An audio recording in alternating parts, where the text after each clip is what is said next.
M. Seaton, Heart Restored, Finding True Fulfillment in Christ. In this book, we embark on a journey that explores the depths of human longing and the pursuit of true fulfillment.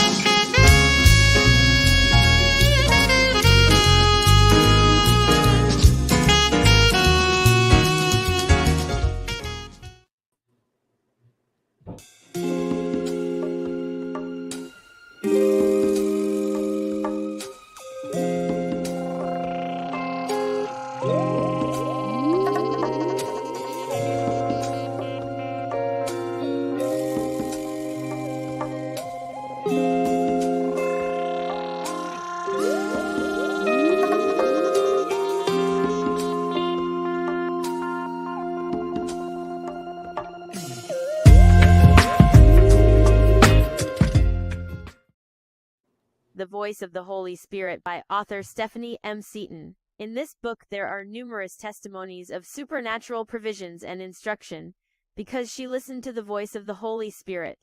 The Holy Spirit is our comforter and guide.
Hello, and welcome to another edition of the Stephanie M. Seaton Sunday Show.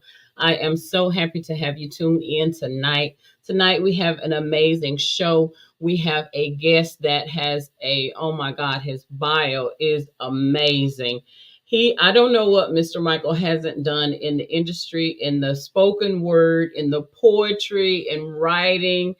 Listen, tonight we have Michael Guinn in the building. Let me add him to the stage. Welcome. So listen, oh my God, you have done some amazing things and are still doing some amazing things. I had the honor of meeting Mr. Michael about 2 months ago, I believe. We met at an event in the Dallas, at the Como Center. Actually, it was the Dallas Como Center. And I was actually a vendor there, and he was actually the host and the MC of that event. And then we ran into each other again at the Doc Bookshop. No, I think I met you at the Doc Bookshop first, the Friday night. It was like the gathering. Right. It was the gathering. Yeah, it was the gathering. And I was like, who is this man walking in here in all black? And he had his what do you call your stick? Yeah, my cane. Yeah, you had your cane and you came in all black. I was like, who is this man? They was like, that is Michael. I was like, okay. So listen, he has a really big personality, warm heart, just amazing person.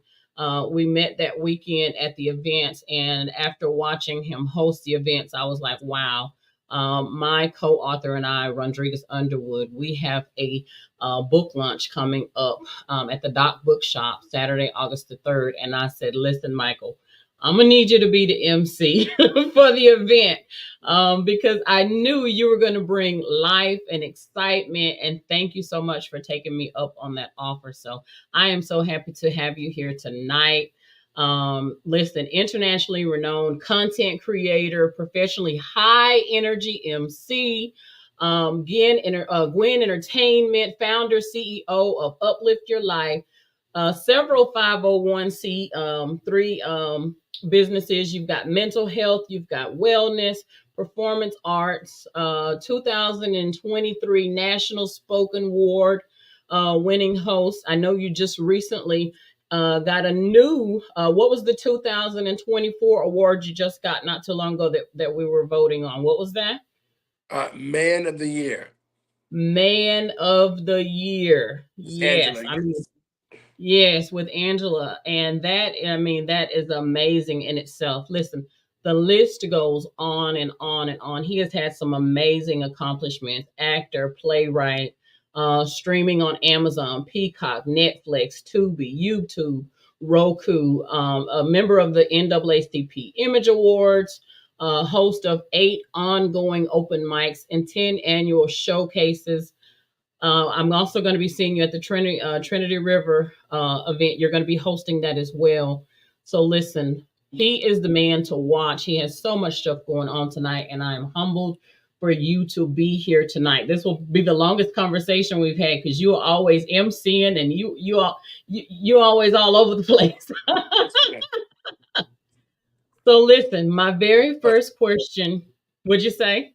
Having fun, having fun. Yeah, having fun, having fun. So listen, Michael, my very first question that I usually like to ask all of the guests, and I'm going to ask you, who is Michael Guinn? Tell us who you are. Um, Michael Guinn holds a bachelor's in social work from Stephen F. Austin. He a master's in social work from UT Arlington and a PhD from the acclaimed Survivors Academy of Them Streets University. He is a voting member of the he's a voting member of the NAACP Image Awards, a 2024 Prayze Factor Awards nominee, and recently completed criteria for Recording Academy's consideration. They call him the spoken word savant, the conference whisperer, the Spengali of symposium, the sensei of summits, the maestro of moderators. I want you to please welcome the one and only speaker, poet, author, activist, appropriately named the hardest working man in the moment from East Texas, Mike Guinn. Bam. And that is why he gets all the MC jobs. Listen, that was amazing. That was amazing. I mean, just the energy that you bring again. You can't be around you or in your presence and not laugh because you definitely keep a good tone in the room. And so, just so you know, guys, I'm gonna put in the comment section here some information on how you can get in touch with Michael after the interview. I'm putting this here, and so that will be in the link, so feel free to chime in. You know, we are streaming live on Facebook as well as my YouTube channel, the Stephanie M. Seaton Sunday Show. Feel free to chime in. We will answer your questions and show your comments as we go along. Okay. So listen, how did you actually get into writing? Because I know you've got your books, you've got poetry, you got spoken word. The event that we were at together, you literally wrote a poem just from asking random people in the room to give you a word, and you literally took all those random words and put it into poetry, like right there on the spot. So, well, before I ask you how did you get into it, how did you know this was something you wanted to do? I didn't know it was something I wanted to do. It's just something that I say all the time. I didn't choose poetry. Poetry chose me. And Wow. that's pretty much it. That's how it happened. Yeah. Um, I worked for a long time as a CPS investigator here in Texas. And one day I came in from a really rough investigation. I sat down at my Mhm. desk and I put my head down and I started crying, Stephanie. And when I lifted my head, I had a pen in my hand. And the Yeah. very first thing I wrote was, "What good is my master's degree if I can't be the master of me?" And I've been writing ever since. Wow. Wow. Oh wow. That's deep. Okay. Okay, so you were actually a CPS investigator as well. I knew you were a social worker. So yeah, you've seen all facets of the world of child abuse and things like that, which is what our book is about, and then the event that you're going to be hosting. Okay, Right.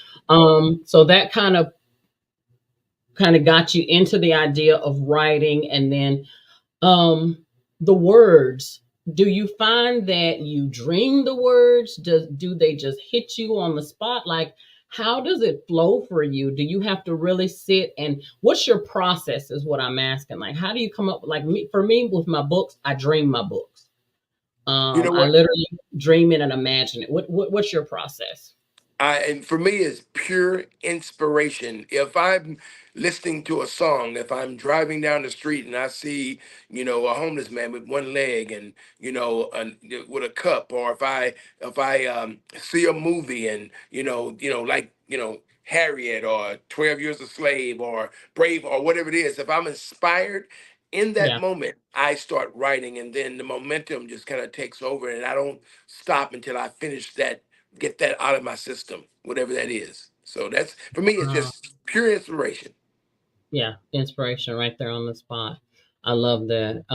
So how did you get it? Okay, so you start out with the writing. How did you move from writing to actually acting? How did you decide to get into that realm?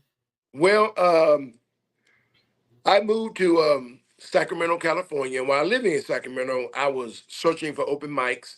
So I wandered into this room with three people sitting at a table, and they let me know that it was not an open mic, but an open audition. I must have misread the little Sacramento Bee newspaper ad.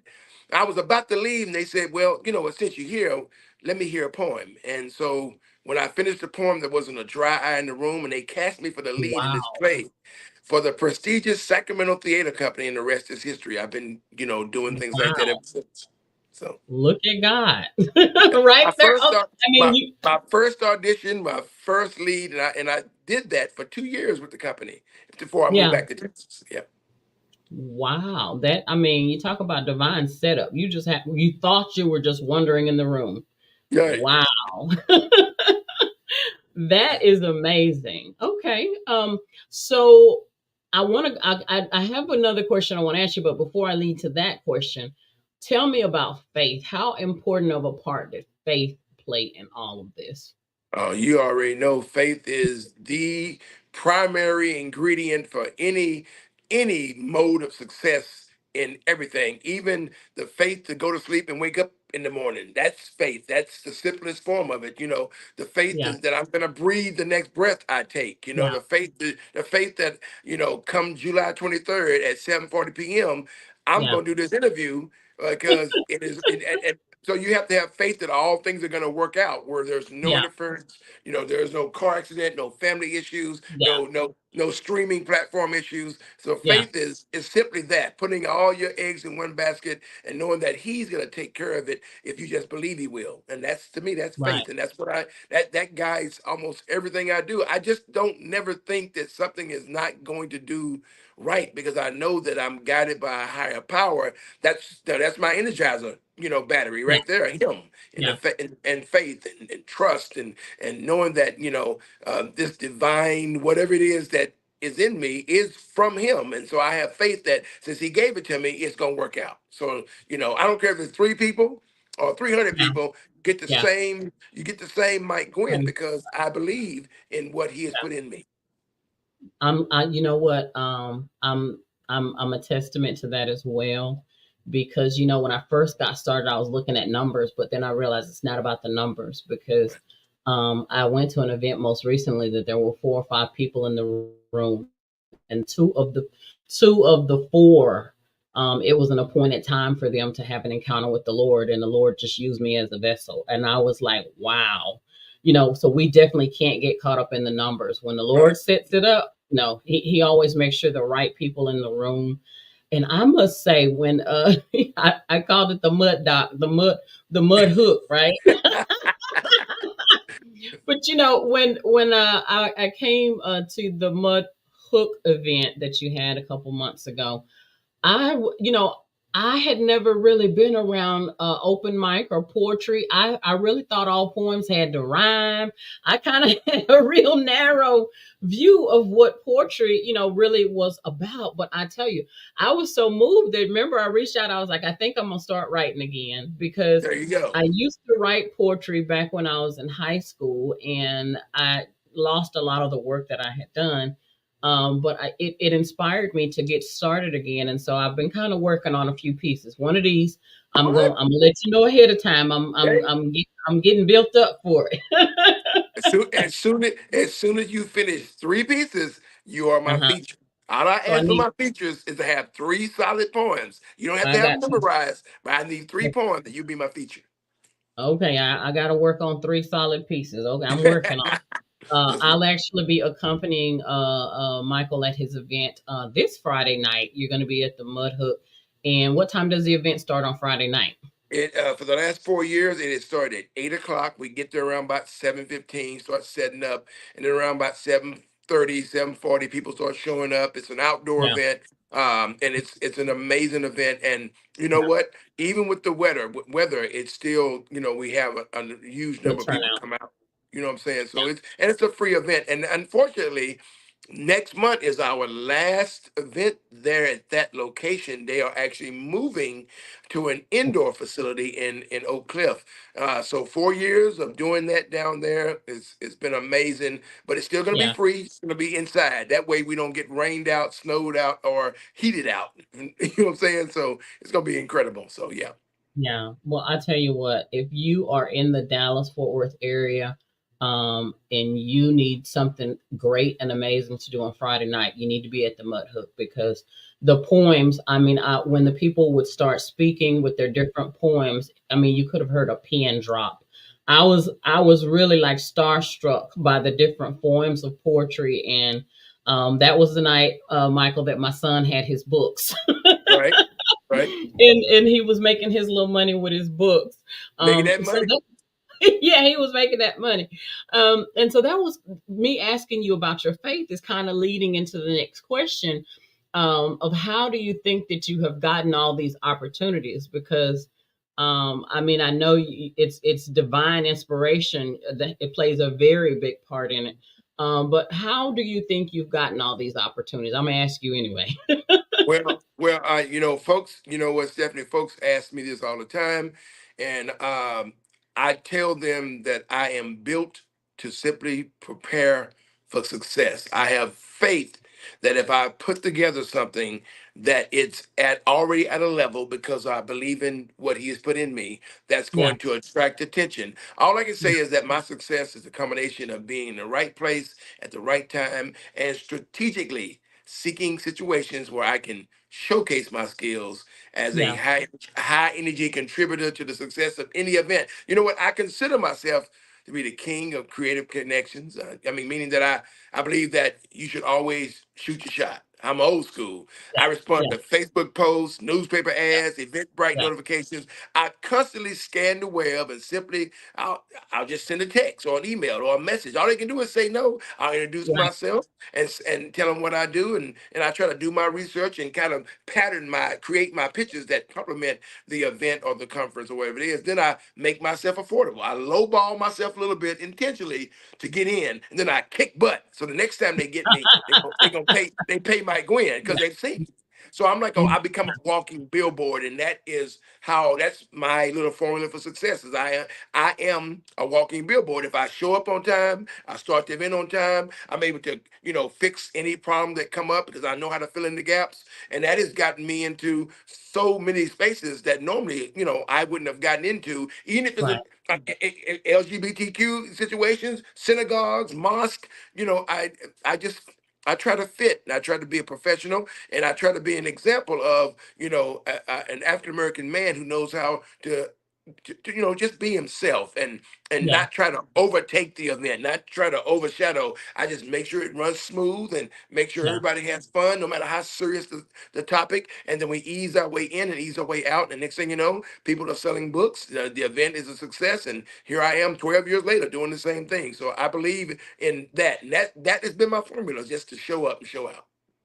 Yeah. Well, guess what? It's working for you. It's obviously working for you because I have seen a little bit of your schedule and all these events all over the place. So it is obviously working for you. So congrats on all the successes, all of the major accomplishments. That you are doing. And I think, just like you said, it's all about that mindset. You've got the mindset that once you put something into play, it's automatically going to be a success. And, the power of the mind and the thought process, you know what I'm saying? What the Bible says, the power of life and death is in the tongue. So if you've already made that confession, you're walking it out by faith. I mean, it has no choice but to come forward. And so I think that that also is playing a part in your success and the things that you've got going. Now, I am very interested, which I talked to you a little bit about this, in this Gospel Choice Music Awards. Of course, I don't sing, only to I don't myself, either. but only to myself. Now, when I was growing up, I sung in the choir. Let me say that I can sing. It's just, it's been so long. I would probably be alto, tenor, and soprano. But tell us a little bit about the Gospel Choice Music Awards that are going to be coming up. And then I know that you won a Prayze Factor Award. Kind of tell me a little bit about those. Well, I didn't win the Prayze Factor. I made it to the semifinals, and I Okay. didn't make it. I wasn't a finalist, but I made it past round one, round two, and got into the round where the execs and members of the board vote. So how I got into and the Gospel Choice Awards is happening, but I don't know how, I don't know what's going to happen with that. But the bottom line is, all you can do. I have a friend. Her name is Antoinette Titus, and Okay. she's from Turl, but she lives Okay. in Los Angeles, and I Okay. hosted an event for her with Shucky Ducky the comedian years ago. But she remembered my energy, so she had me come and do some things with her. So anything that she gets involved in, uh, Hmm. uh, uh, Grammy consideration, Praise Factor, Gospel Choice, whatever. She says, Mike, I'm gonna nominate you. So what she does is nominate me, and Yeah. and the thing is, you can nominate anybody, but in order for you to get to the next round, you have to have something that they'll consider. So it just so Right. happens that with all the events that I've done and all Hmm. the NAACP stuff, all the spoken word awards, all the hosting, I know so many people that I have a catalog that they can go back and look online and Hmm. see that Hmm. I've done what I said I've done. And so that Hmm. helps me get into the later rounds of events. So that, yeah, that's how I've gotten into these opportunities. That I once somebody nominate me, I have Hmm. to submit the information to match the Yeah. criteria. And because I've done so much, like right now, I can say I've worked with you not once, not twice, but three times. I've worked with the great Stephanie Seaton, author and authoress or whatever. So I can put that down and say I've worked with you, and then they go and Right. see, well, who is this Stephanie Seaton? Then they see you doing stuff. So you know what I'm saying. So Yeah. Yeah. the thing is though, the thing is though is that if a lot of people, if they all they had was, they did a poem at cousin Ray Ray's church 25 years ago, and cousin, I mean, I'm not dogging that. I'm Yeah. saying, Yeah. for the next level, and for anybody that's trying to get to the next level, you have to understand that it's layers that you have to keep building on to go up, up, up. Because that up here, they know you done all stuff down here, but what have you done Yeah. here? So Yeah. It's got to be big. and so that's the reason why I grind so hard, because you never know who's watching, you never know who's looking. Oh, So there I you go. get it. I get So it. Yeah. you know what I'm talking about. Yeah. Oh, I do. I'm always on the road. If I'm not on the road, I'm on live somewhere. So trust me, I get it. This all has a Yes, point ma'am. and a purpose. I'm going somewhere. Mhm. But let me tell us a little bit about the calling. I saw that you're on the wait list for Grammy consideration for your new album, The Calling. Tell us about The Calling. Where the calling is, so again, Antoinette Titus, Okay. again, is a sister, and again, an East Texas sister who believes that East Texans have that talent. We got skills.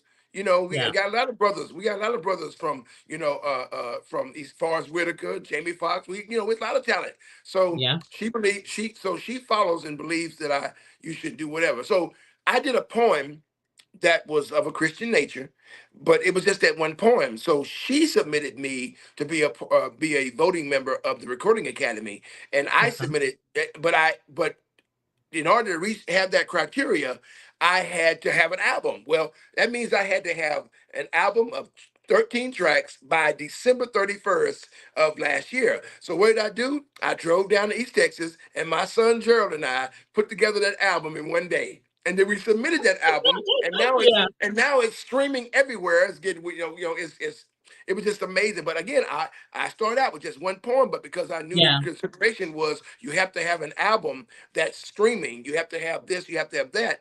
I enlisted my son, who is a great producer, Yeah. and he helped me put that album together, get it streaming on all the platforms, Pandora. You can put it, you can play it anywhere. The Yeah. Instagram, you type of song, backing song, you can type up The Calling or Michael Guinn, and I'll come up. So that was huge for me. But that's how that happened, Yeah. and that's how it always happens. So what Yeah. happens is if I get in as a member of the academy, then the criteria is you have to have Stephanie Seaton, who is not a member, recommend you. Then you have to have Antoinette, who is a member, recommend you, and then Gotcha. they'll add you. So if I'm a member, and remember now, this is for spoken word. I don't sing, but I'm in Yeah. these categories where it's music. We dominate Right. it.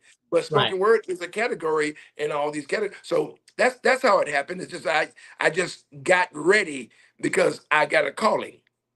Yeah, yes, you do. Yes, you do. And I just discovered here in the last day or so that I actually go to church with your son, Gerald Johnson. What? I actually attend College Hill Missionary Baptist Church in Tyler, Texas.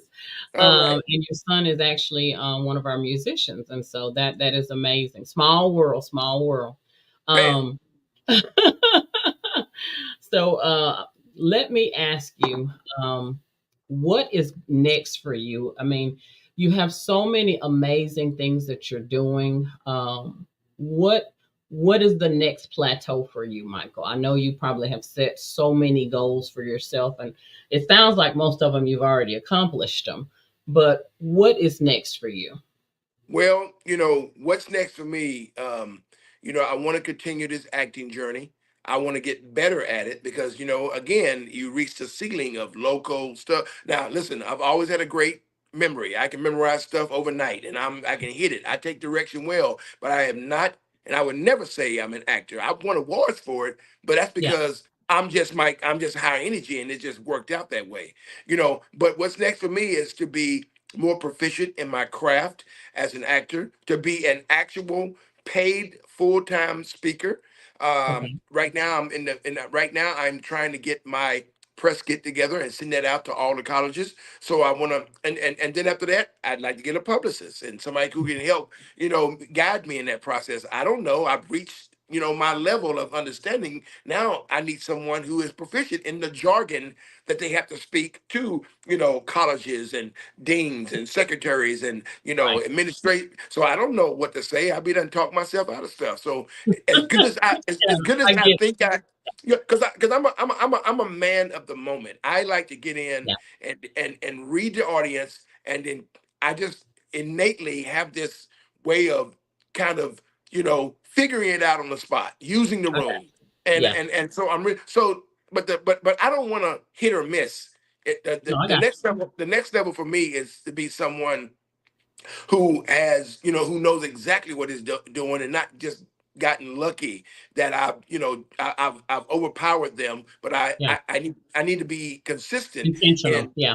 There you go. So next step for me is to book Grammy, do some professional acting, maybe get a SAG membership. Um, Mhm, mhm. that way I can attend some of these Academy Award stuff. I just like to have fun. I just want to be in the room. I don't have to be the winner. I don't have to Right, be the star. I don't have to be the spotlight on me. I just want to be in the room. And if they yeah, say, and is there anybody in the room who can recite a poem? I can. I just want to yeah, be there. I yeah, want but you can't be there unless you do all the steps and you earn the right. to do that. So that's the next step for me, is just to be proficient in all areas of what I've been dabbling in. Because this is the 21 years of dabbling is what I've been doing. I want to know intentionally that I want TED Talks, but I can't do any of that stuff. I'm at the door. I'm knocking at Yeah. the door, Yeah. but I'm not there because I am missing some things professionally that I know I need to do. And that's what I tell all these other folks who think they've arrived just because they got a stand ovation at church 10 years ago. Mm-mm. Yeah. There's more work to be done. Yeah. You owe it to the craft to be the best at it. And so I understand that. So all I can do is just be a walking example of learning, even at my age. I'm still Yeah. learning. Yeah, and there's nothing wrong with that. I mean, we will never be perfect at it, but we continually Yeah. strive for perfection. And it's so important networking and being in the room. Like you said, being in the room is so important. I find myself, going to events that have nothing to do about writing and books, but it's important for me to network with people and to be in those rooms to just see what's going on because it's so insightful and you never know who you're going to meet. What would you tell inspiring writers? What would you say to them as a word of encouragement, Michael? I would tell inspiring writers to always challenge themselves to find not only new things to write about, but new ways to write about them.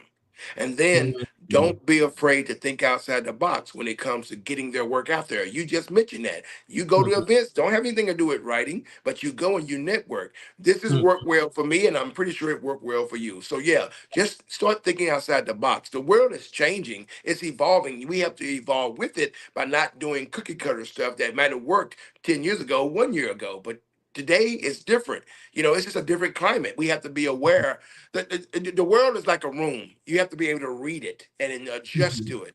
And I Mhm. would tell any aspiring writer, just read the room. Look what's happening around you. That's the advantage of doing. When I ask the audience about words, I'm Mhm. gauging where they are. If I get 75% blessings, grace, Mhm. Christ, faith, then I know that's a more of a spiritual. And I try to make sure I present work and present myself in a Right. way that's going to complement what I've just. So we got to read the room. That's my way of reading the room. Yeah, yeah, that's always very important to read the room. And just show up open. I say show up open because like you said, going to different events, meeting different people, just like you wandered into that spot, and, and that turned into be something major for you. What if you hadn't been open? What if you had turned around and walked out? What if you would have missed out on your opportunity or your blessing? So Right. we have to show up and we have to be ready. Tell me a little bit about your family, Michael. I don't know much about your family, so kind of tell us a little bit about your family. What was it like for Mr. Michael growing up in Jacksonville, Texas? Well. We might need security, but um, so I was one of five brothers. Two have passed, three are still living. My mom is still living. My dad is gone. Okay. I was kind of a goody two shoes, know it all kid. I Okay. could speak Spanish and thought I was smart. I probably only knew about 5 words, but to me that was like, I know more than you know. And so and Yeah. so and I also have a survivor of childhood trauma and childhood abuse, Yeah. and so I went to live with my grandmother, and that's where everything changed for me, is having the structure. I mean, your grandma would come in. You come in and at 4 o'clock in the morning and say, "Get up, boy! Half the day is gone." And you out there working and you know how it is, man, Yeah. sipping Yeah. coffee from a saucer. So I got some work Yeah. ethic from her, and all Yeah. this was before I even went to school. But so just a very small family. I'm the only college graduate with a bachelor's and a master's degree. My brother, who's passed, did get his associates. I was a pole vaulter in high school, and that got me out of my hometown, and that was my Mhm. ticket out. And Okay. I didn't like being confined, so I did what I did is I did the exact opposite of what I saw my father do. I didn't hit women. I didn't cheat on women. I didn't steal from women. I Yeah. didn't beat my boys. I didn't beat. So I never had nobody tell me, don't do this. I just knew that it hurt me. I'm not gonna hurt anybody else. And in order to do that, just do the opposite of what you saw. And then that was my template. And so I used that to kind of create this social momentum for myself, that is, work served me very well. I'm not perfect, like you said. I've made some mistakes, but I'm here. And so Yeah. lefties Texas. Always try to do some things. Like I'm in Lufkin every month for the last 10 years doing open mics. I'm in Nacogdoches doing things. I do the annual MLK spoken word event in Tyler, the news coverages. I've tried to take things back to Jacksonville, but the city isn't ready for, that type of outpouring of Mhm. self-reflection, because, Right. and so, but all I can do is try. All I It's can do important. is try to go back home. That's what I Yeah. call it. Go back home, and home has to be ready to receive you. And so I left home at 12, stayed with my grandmother, and because of her, I like to say that college and school and all that stuff appealed to me more than the streets, and that's where I am now. Yeah. Well, that's a blessing. Thank God for grandmas, right? Right. Yeah. Thank God for grandmas. Well, let me ask you, when I say the word healing, empowerment, and transformation, which one of those words stands out the most to you? And tell me why. Share with us why. Transformation. And the Okay. reason why is because in order for you to transform, you had to experience some type of healing that allowed you to empower yourself. Yeah. So you transform from the healing and the empowering, you transform into the next level of a person who now can use the healing to empower others. And Yeah. that's what I had to do. I had to transform from a victim to a survivor and now a thriver, and and I love and, it. Yeah. I and love be it. yeah, and be a man who is willing to be vulnerable and transparent. I think that's why God gave me poetry, because that was a way for me to do that. Because before that, I never wrote Expression. anything, you know. Yeah. So So before you started doing poetry, did you have a way of self-expression, or did you kind of discover that that was your outlet once you got going? Were you very expressive before your writing and poetry? I was expressive, but what I did, I used to make paper airplanes. I was really good at that. I was just a very mischievous kid. I used to unroll firecrackers and make my own little itty bitty sticks dynamite. I made my own. I made my, and I hated roaches. I made my own roach spray. Of course, it took, it peeled the skin off everything else too. And but I've always been very adventurous. I like to hunt Yeah. and be an outdoors person. I loved westerns, and I always emulated, campfires, and I was a Boy Yeah. Scout, and so I found nerdy, creative things to do to occupy my time. But mainly, what I did is I would. Pick up cans, bottles. I do the grit. Back then, they had grit newspaper. I used to deliver grit newspaper. I know that's for your time. You don't even know anything about that. But I grit don't know. newspaper, I know. And it's like a paper boy going door to door, and I would deliver those. I did, what green stamps. You remember them green stamps, don't you? You know about them green stamps? S&H green stamps. Anyway, I was Oh, a hustler. from like B Mart.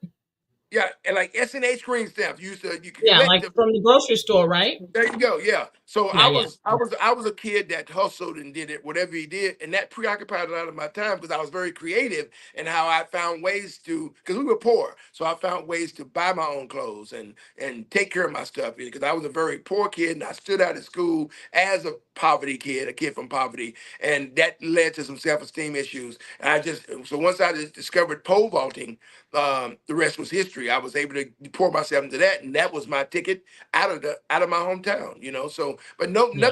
nothing literary at all. Wow. Okay. Okay. Yeah.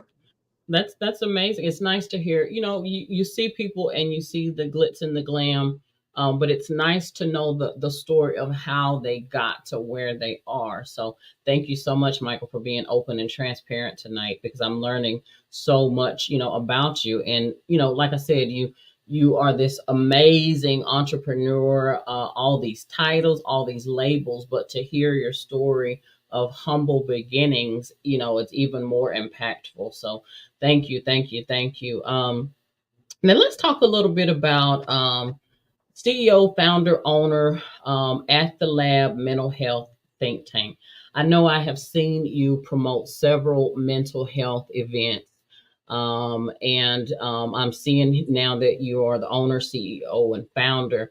Tell us a little bit about what kind of directed you to get into this area and create this organization, and kind of what you're doing with that organization. Well, I'm not doing as much with that organization as I'd like, mainly because I've cross pollinated with Mike Guinn Entertainment, and I'm able to do a lot of things and meet a lot of people like you doing that.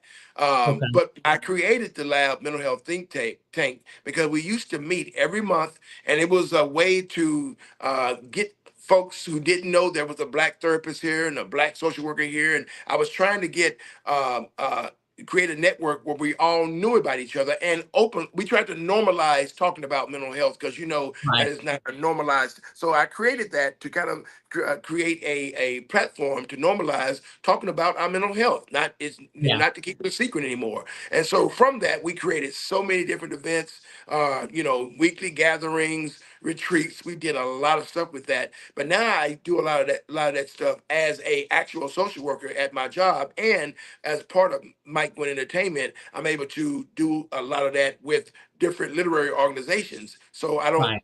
we don't dabble as much, but that was a springboard for me, and I got into that because I am a social worker, Hmm. and I wanted to make sure that if someone was reluctant to talk about mental health and all they needed was to talk to someone that looked like them, then that was a way of us connecting through that Yeah. platform. So that's why I developed that. Yeah, making sure that they knew there were some options, and Right. that matters. And that matters, especially like you said, in our culture. And I talk a lot about things that have happened in our families. That what happens in this room, what happens in this house, all that this stays in the house stuff. And so many times it's not only the six, sexual and molestations and rapes, but it's also the mental health issues. We know that cousin such and such is not quite right. Right. We know that uncle such and such is not quite right, and everybody knows it, but everybody just pretends that Yes. nothing's yeah, yeah. And then when something does happen with cousin such and such or uncle such and such, it's like, what are we going to do now? But if we were be more open and proactive, right, then we could get ahead of those things. So mental health is very important, and um, I salute your work in that area. We need more work like that for the mental health community. Now, let me ask you about the Texas Speak Now movement. Are you still working with that? I know that you're the founder, director, CEO of the Texas Speak Now movement. Tell us a little bit about that. The Texas Speak Now movement was something that I created to make sure that there was a platform for Texas poets and spoken word artists to have a way of. I created events through that because I did a lot of things with domestic violence, a lot of things with male trauma, a lot of things with HIV awareness, lupus awareness. Uh, um, um, and just a lot of those. So I was creating events through the Texas Speak Now movement to give people an opportunity to use that as a springboard to have those conversations and to do events, to do a lot of spoken word events like Speak Now. We used to have a Mhm. speakeasy, a Speak Now. So that worked very well for a long time Mhm. to get people to come out and have their voice. It was all about speak up. You have a voice. So I Mhm. created that, and it's a platform I still use to get the word out there, and still have a lot of people that follow and support that platform. And we raised a lot of money, through that platform as well.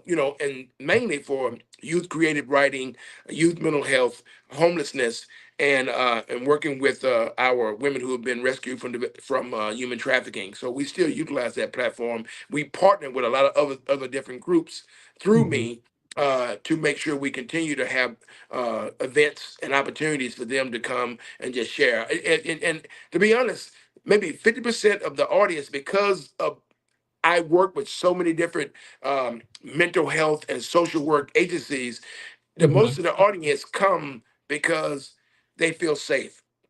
They know Yeah. that it's going to be a safe environment, that I'm going to protect the space, And so a lot of them come, and some of them speak for the very first time because they feel safe in that space.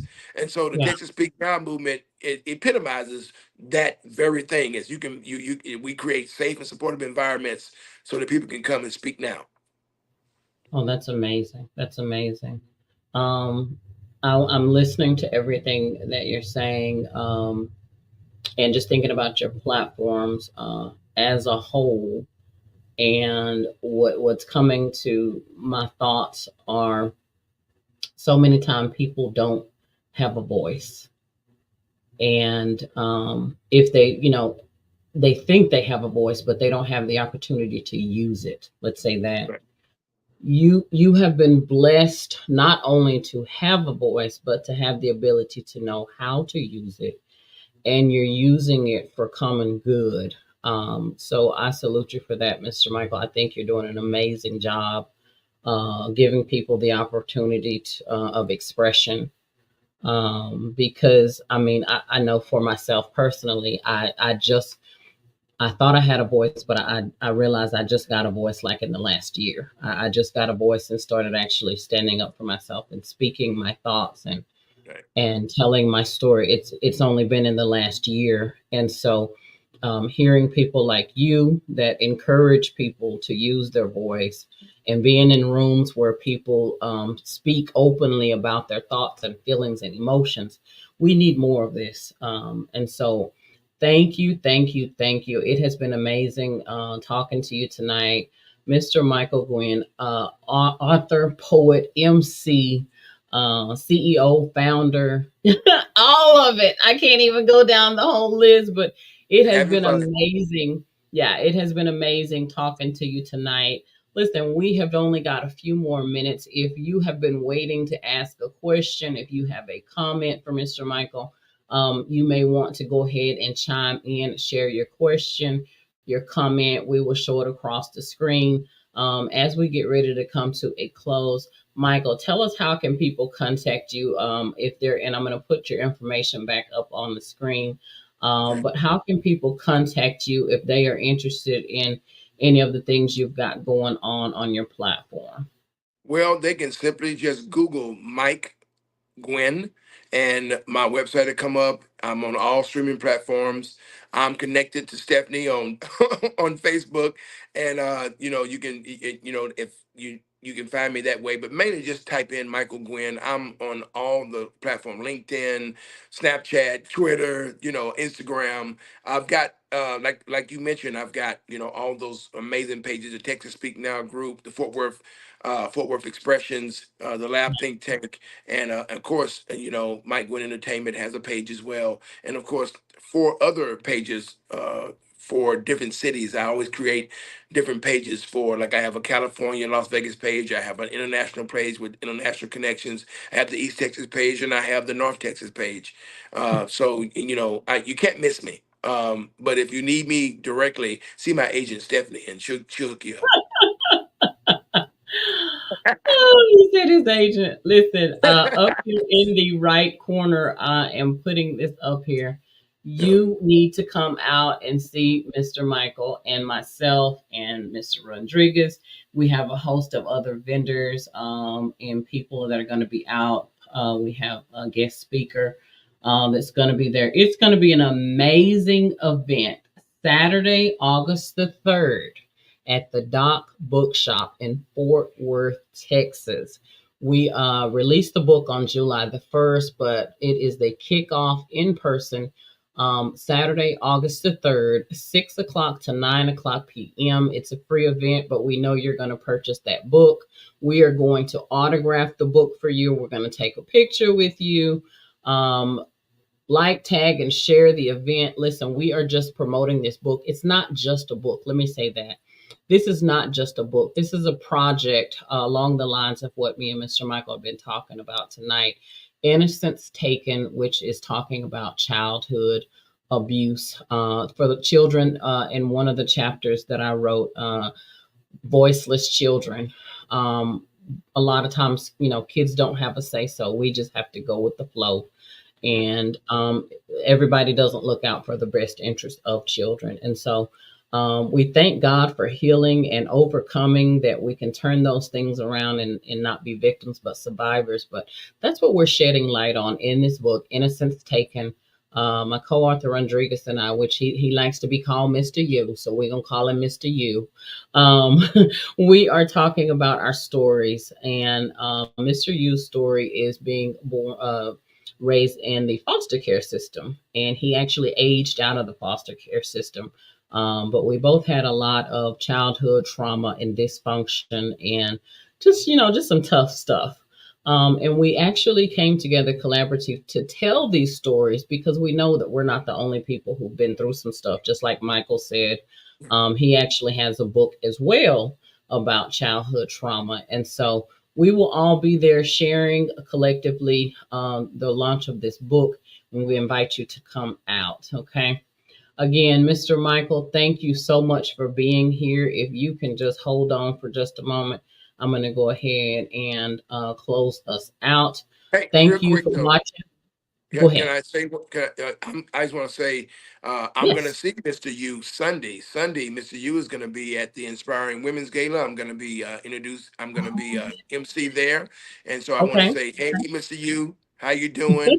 And to tell you that I'm incredibly proud of you. Thank you so much for all you're doing for the community, not just those who have suffered, but for those who are striving. And I appreciate you so much, and yeah, how brave you are, and can't wait to be your MC for that amazing book launch. It's going to be incredible, and I can't wait to see you tomorrow night as well. So thank you so much for this opportunity. Thank you, thank you, thank you, Mr. Michael. And thank you guys for tuning in. Like, tag, and share.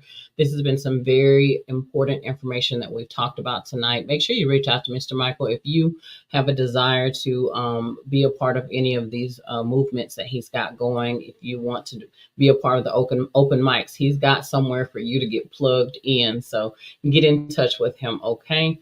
Thank you, thank you, thank you. If you would like to be a guest on the Stephanie M. Seaton Sunday Show, email Stephanie at stephaniemseatontheauthor@gmail.com.